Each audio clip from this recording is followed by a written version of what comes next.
Is it going? It's going right now, but give it a sec, because I'm going to see if it'll do that again. Here, I'll stop this.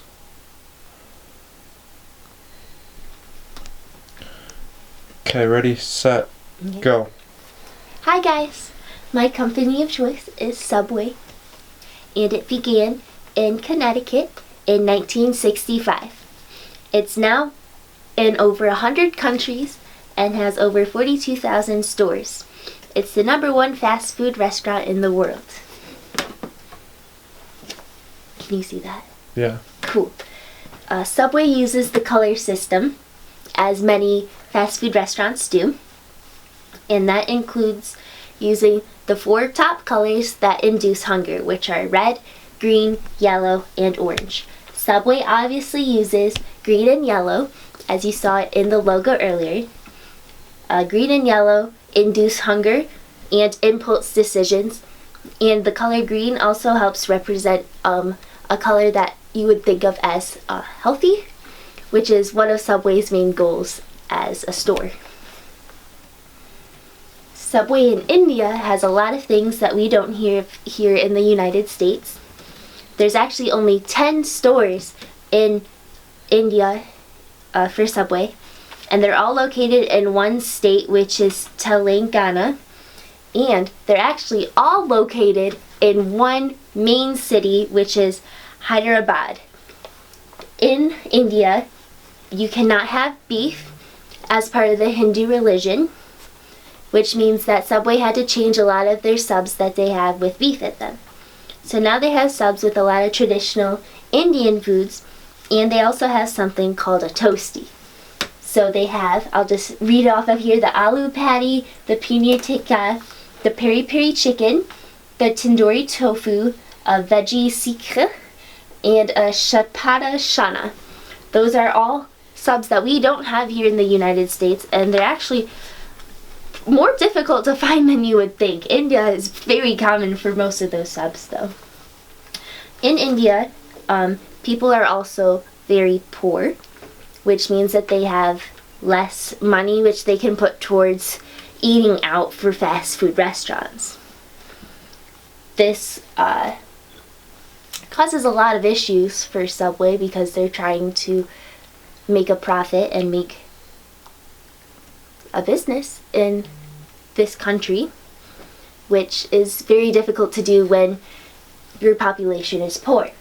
Another thing that is a struggle that Subway had to adapt to is, aside from the menu, one thing that they do in India is they eat with their fingers. Cutlery is not an original thing in India, and so it's a very traditional thing to eat with your fingers, more specifically their right hand.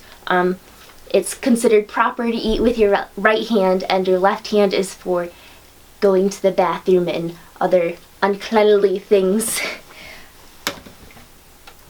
So since India is a very poor country, there's a lot of marketing differences in India as compared to the US. I am so tired. Oh man. One thing is the sub of the day. In India, they have not one but 2 different options for the sub of the day, and they have the 6-inch still, which makes it cheaper for people to buy. I thought it was very cool since a lot of people don't eat meat in India. Every day they have a traditional option, which is usually chicken and tuna, but they also have every day a vegetarian option for the sub of the day. And it's only 150 euros, which equals to about $1.40 in US cash. So it's very cheap, it's very affordable for people of India to come in to get food from Subway. It is different in the US because we used to have good deals like the $5 footlong and the 6-inch sub of the day. I was unable to find a picture of it on their website, but our current deal is you can get a footlong, and it's about $8 or $9 depending on the day, and then you get 2 free sides with it. It's not nearly as good of a deal as in India, but India only has 10 stores and they're still trying to grow and promote their business, unlike here in the US.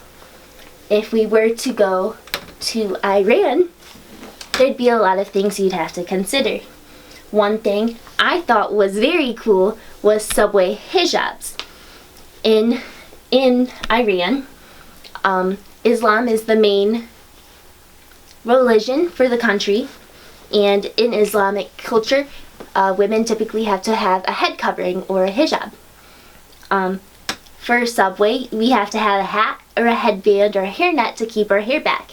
And I thought it'd be really cool to adapt subway into this culture by having a hijab that was for subway. So maybe have it green or have their logo all over it like they do for their hats, just to adapt into their culture to make it acceptable for everybody else. Another issue that would be run across is Ramadan. It's a practice for Islamic people where they take about a month, and in the day they fast. They don't eat at all during the daylight hours, and then they celebrate at night and they eat at night, usually with their family and with a bigger meal because they hadn't eaten all day. Obviously, subways and stores around here are open during the day, not usually all night.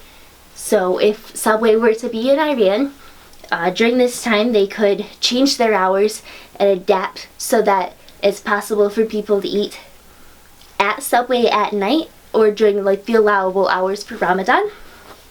Or what else?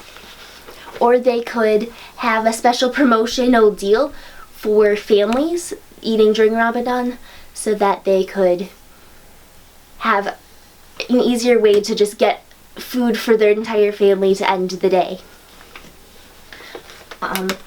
Obviously, following religious rules of the country is very important if you're going to move in industry into a new country.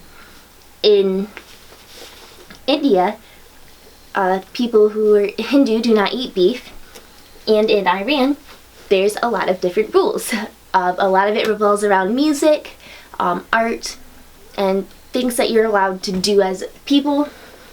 I know one thing that I saw was that people are not allowed to have artwork or music that does not praise their God, which is Allah. And that would be very difficult to do as a subway to make sure that all of that follows the religious rules. Another thing that you'd have to consider is distribution options. It's in my paper and you'll read more about it there. But there's obviously a big difference between how you would get food to the different stores in a place like India where there's only 10 stores, or in the United States where we have almost a Subway on every corner. So distribution would be a big impact and a thing to consider when considering putting Subway in Iran. Thanks!